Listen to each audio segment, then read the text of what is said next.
Hi. ఎలా ఉన్నా? Super. ప్రస్తుతం చూసుకున్నట్లయితే కొండా సురేఖ ఆవిడ చేసిన ప్రతి మాట, ప్రతి వ్యాఖ్యలు కూడా చాలా సంచలనంగా మారుతున్నాయి. ట్రెండింగ్ లో కూడా వస్తున్నాయి కదా.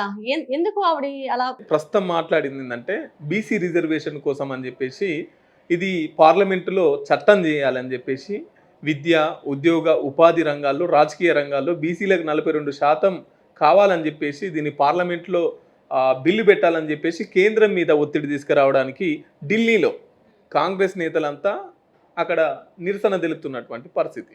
ఇప్పుడు ఢిల్లీలో నిరసన తెలుపుతారు కాబట్టి కేంద్ర సర్కార్కు వ్యతిరేకంగా. సో ఈమె ఏం మాట్లాడిందంటే బీజేపీ పార్టీకి కులం మతం అంటగడుతూ గతంలో చూసుకుంటున్న అయితే పార్లమెంటు కొత్త భవనానికి ద్రౌపది ముర్మును గారిని విలువలేదు. తర్వాత ఏంటి రామాలయం ఏది అయోధ్య రామ మందిరం ఉంది కదా, అయోధ్య రామ మందిరానికి రాష్ట్రపతిని విలువలేదు.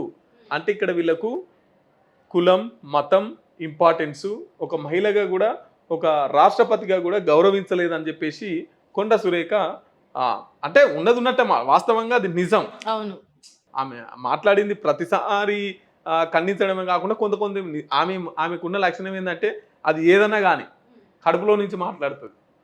సగం పెట్టుకొని సగం బయటికి గక్కదు. ఉన్నది ఉన్నట్టు మాట్లాడే ఆ తత్వం అది కొన్ని ఏమో కొన్ని ఇని మాట్లాడుతుంది.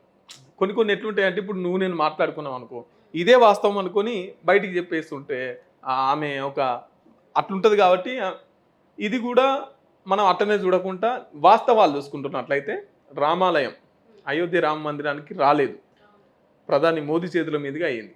పిలిచేది ఉండే అంటే భారతదేశ వ్యాప్తంగా గుడి కోసం చాలా యుద్ధాలు జరిగినాయి. కోర్టులో గెలిచిన తర్వాత అంత పెద్ద ఎత్తున భారతదేశ వ్యాప్తంగా పండుగను జరుపుకున్నారు.